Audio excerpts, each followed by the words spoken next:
Welcome, dear Rosencrantz and Guildenstern. Moreover, that we did much long to see you. The meed we have to use you did provoke our hasty sending something. Have you heard of Hamlet's transformation, so called?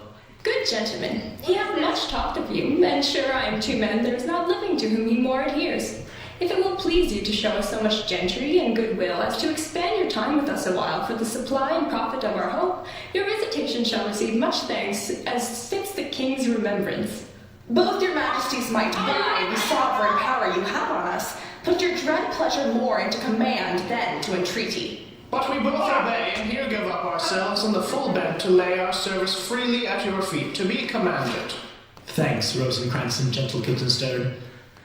Thanks, Guildenstern and gentle Rosencrantz.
Go into details, delve, probe the background, establish the situation. So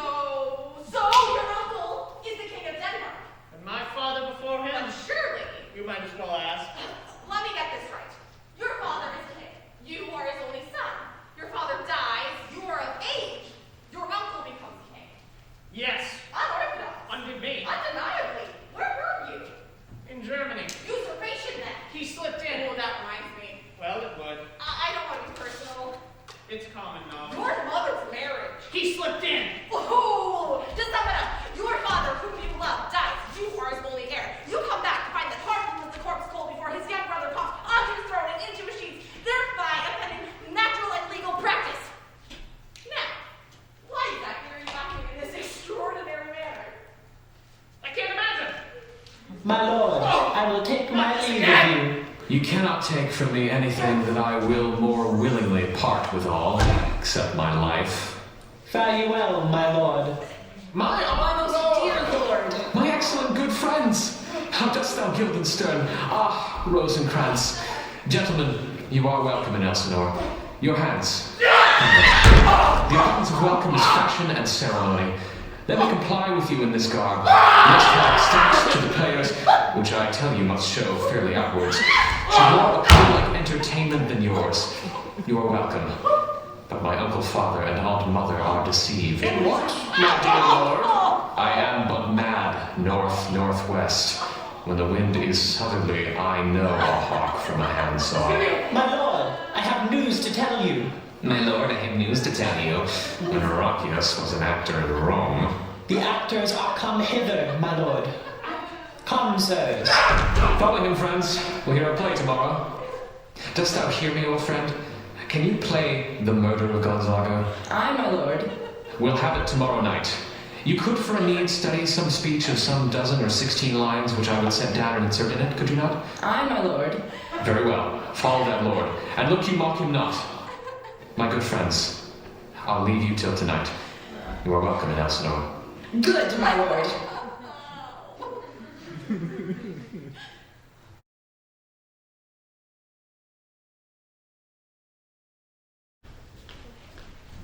Where are we now?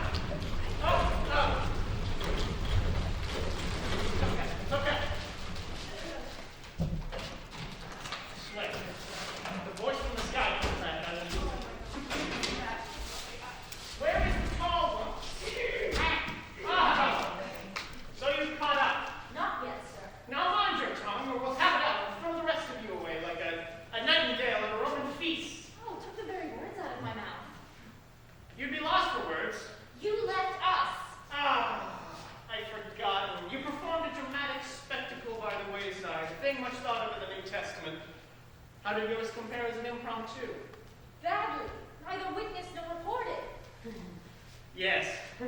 Sorry we haven't missed it. I hope we didn't leave anything out. I'd be furious to think I missed all of it. You don't understand the humiliation of it. To be tricked out of a single assumption which makes our existence viable, that somebody is watching. The plot was 2 corpses gone by the time we caught sight of ourselves, stripped naked in the middle of nowhere and pouring ourselves down a bottomless well. We are actors. We pledged our identities, secure in the conventions of our trade, that someone would be watching. And then gradually, no one was. It was not until the murder's long soliloquy that we were able to look around. Our eyes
With vengeance. That's a figure of speech, isn't it? Yes. Where are you going? I can come and go as I please. You're evidently a man who knows his way around. I've been here before.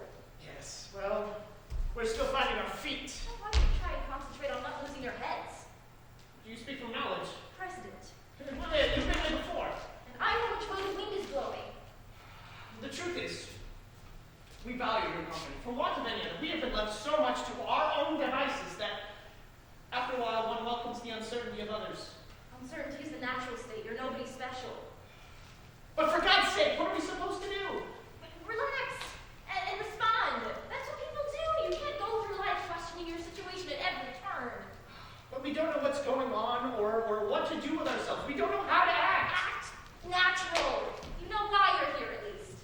We only know what we're told, and that's little enough, and for all we know, it's not even true. For all anyone knows, nothing is true. Truth is only that which is taken to be true. It's the currency of living. There may be nothing in it, but it doesn't matter so long as it is honored. I have minds to learn.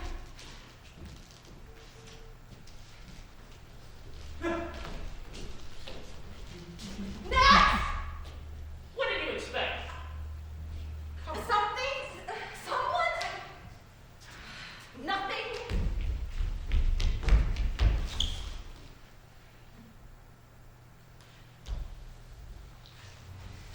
Do you ever think of yourself as actually dead? Lying in a box with a lid on it? No. Nor do I, really. It's silly to be depressed by it. I mean, one thinks of it like being alive in a box, but one keeps forgetting to take into account the fact that one is dead, which should make a difference. Shouldn't it? I mean, you never know you were in a box, would you? It would just like being asleep in a box. Not that I want to sleep in a box, mind you, not without any air. You wake up dead for a start, and then where would you be? Apart from inside a box. That's the bit I don't like, frankly. That's why I don't think of it. Because you'd be helpless, wouldn't you, stuffed in a box like that? I mean, you'd be in there forever. Even taking into account the fact that you are dead. Really, ask yourself, if I asked you straight off, I'm gonna stuff you into this box now. Would you rather be alive or dead? Naturally, you prefer to be alive. I mean, life in a box is better than no life at all, I expect. You'd have a chance at least. You could lie in there thinking, well, at least I'm not dead. In a moment, someone's going to bang on the lid and tell me to come out. They're taking us for granted. Well, I won't stand for it. In future, notice will be taken. Keep out that I forbid anyone to enter. That's better.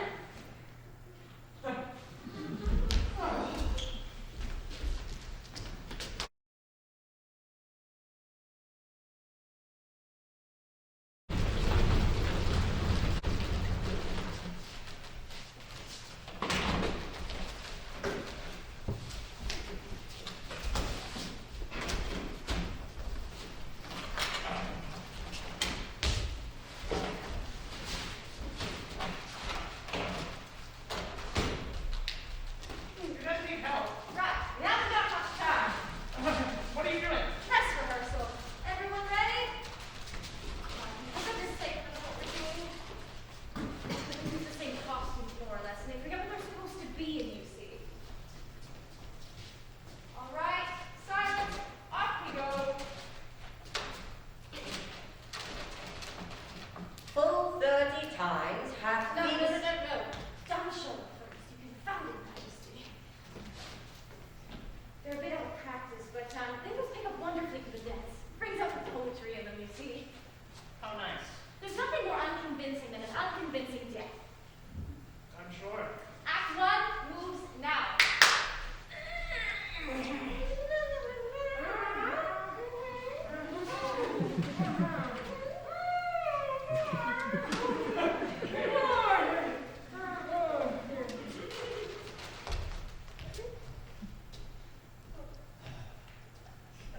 Who was that then? Oh, he was brother and uncle to the prince. Not exactly fraternal. Not exactly avuncular, as some time goes on.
Guildenstern.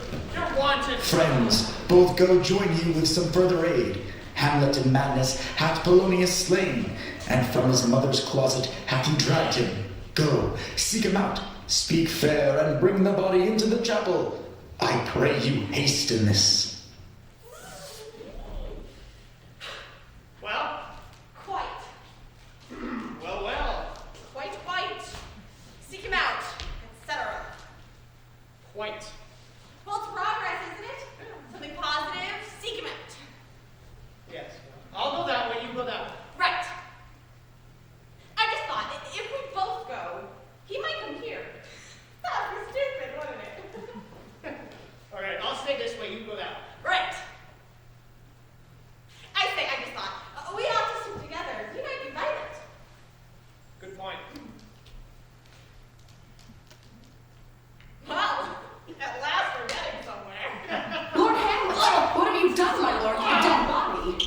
pounded it to dust, whereto 'tis kin. Tell us where 'tis, that we may take it thence and bear it to the chapel. Do not believe it. Believe what? That I can keep your counsel and not mine own. Besides, to be demanded of a sponge where replication should be made by the son of a king. I understand you not, my lord. I am glad of it. A knavish speech sleeps in a foolish ear. My lord, you must tell us where the body is and go with us to the king. The body is with the king, but the king is not with the body. The king is a thing. A thing, my lord. Of nothing. Bring me to him. Oh. Woo! All right then. And yet, it doesn't seem enough. To have seen nothing, to have breathed such significance, and why us? We've contributed nothing. It was a trying episode while it lasted. What they've done with us now. Done what? I don't pretend to know, and frankly, I'm not very interested. If they don't tell us, that's their business. I like to know where I am. Even if I don't know where I am, I'd like to know that. If we go, there's no knowing No knowing what. if we'll ever come back. We don't want to come back. That may very well be true, but do we want to go? We'll be free. I don't know, it's the same sky. Well, we've come this far. And besides, anything can happen yet.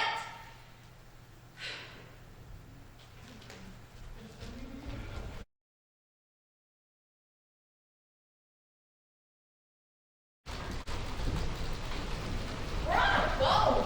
It's dark, isn't it? Not tonight. No, not tonight.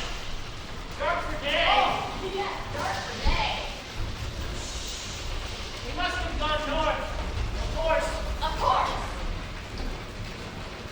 I think it's getting light. Not tonight. It's far north. Unless we're off course. Oh, of course. Look, it's lighter than it was. It'll be nice soon this far north. I suppose I'll have to go to bed. Tired? Oh, no, I don't think I can make through it. Sleep all night can be a thing all day. Where? What? I've lost all capacity for disbelief. I don't think I can handle a gentle bit of skepticism. Oh, shall we stretch our legs? I don't feel like stretching my legs. I can stretch them for you if you like. No. We can stretch each other. That way, we wouldn't have to go anywhere. No, somebody must come in. In where? Out here. In, out, here. On deck. Come on. Yeah, nice little liking that. Yes.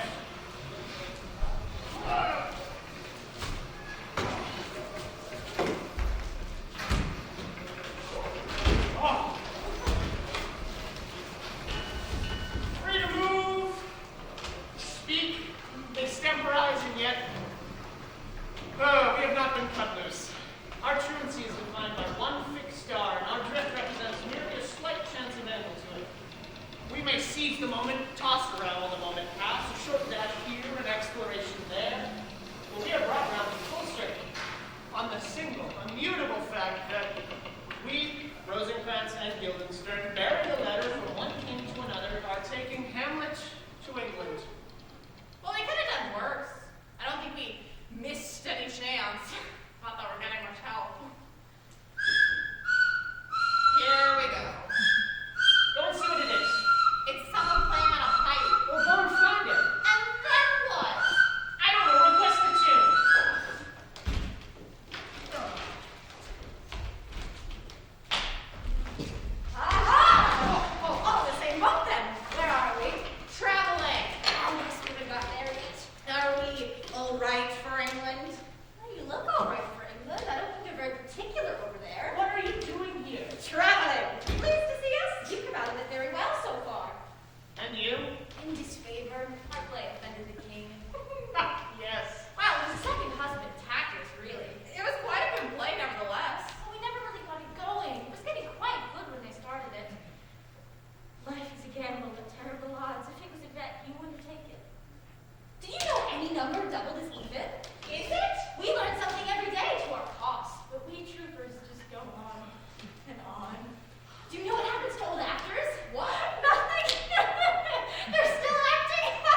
orders his arrest. So he escapes to England. On a boat to which he finds Rosencrantz and Guildenstern taking Hamlet. who also offended the king. And killed Polonius. Offended the king in a variety of ways. To England. There, that seems to be it. Incidents! All we get is incidents. Dear God, is it too much to expect a little sustained action?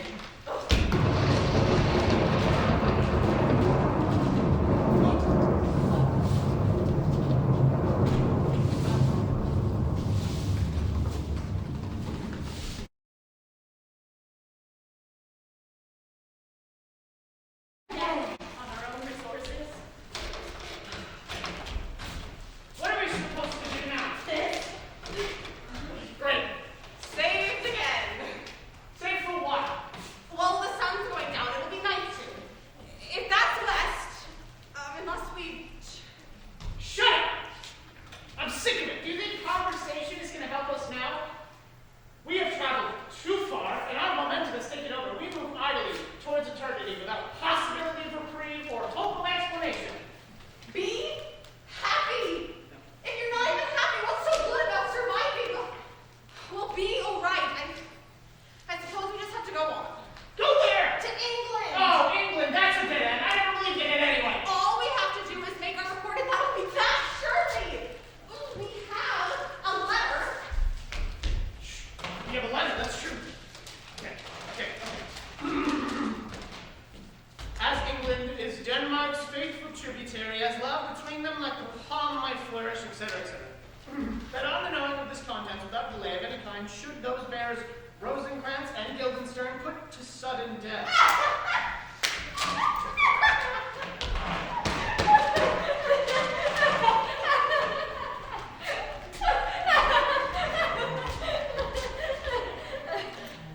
Where we went wrong was getting on a boat. We can move, of course, change direction, round about, but our momentum is contained within a large one that carries us as inexorably as the wind and current. They had an first, didn't they? Right from the beginning, who would have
No. No, no, no, no, not for us. Dying is not romantic, and death is not a game which will soon be over. Death is not anything. It's the absence of presence, nothing more. That's all that makes it real. A disappearance, a gap you can't see, and when the wind blows through it, it makes no sound. That's it then, is it? The sun's going down, or the earth's coming up, as the fashionable theory has it. Not that it makes any difference. What was it all about? When did it begin? Couldn't we just stay put? I mean, no one's gonna come on and drag us off. I mean, we'll just have to wait a bit. We're young, fit, we have years, we've done nothing wrong. We didn't harm anyone, did we? I don't remember. All right then. I don't care enough. To tell you the truth, I'm relieved. Our names shouted at a certain dawn. A message, a summons. There must have been somewhere in the beginning where we could have said no, but we missed it. Somehow we missed it. Rosencrantz, Guildenstern. Well, we'll know better next time. Now you see me, now you...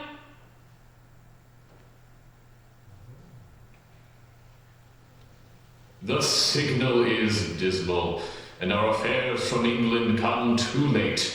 The ears are senseless that should give us hearing to tell him his commandment is fulfilled, that Rosencrantz and Guildenstern are dead.